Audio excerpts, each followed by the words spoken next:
Taas ka mo. Oh. Wag magsinungaling. Liars go to hell.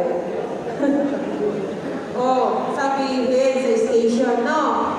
Okay, dahil tayo ang pulis sa barangay, i-schedule naman yan. Hindi naman lahat sabay-sabay. Barangay na 10, 10 agad kayo sabay-sabay na magbahahouse to sa visit. No.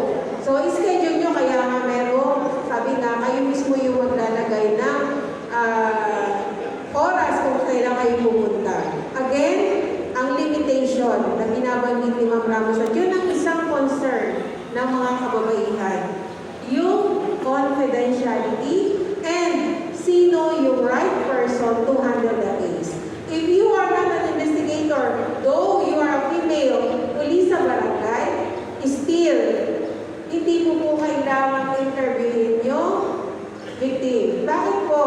Kasi po, iniiwasan po natin yung paulit-ulit na ini-istorya ng biktima yung nangyari sa kanya. That is additional adding insult to an injury. Kumbaga sa sugat, pag nilagyan mo ng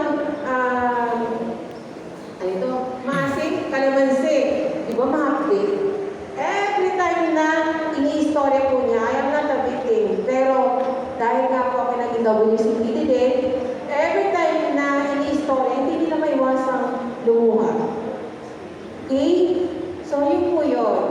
So, wag po tayong, halimbawa, meron na kayong narinig, nag-confide si mother, na ang anak ko po ay biktima niyan.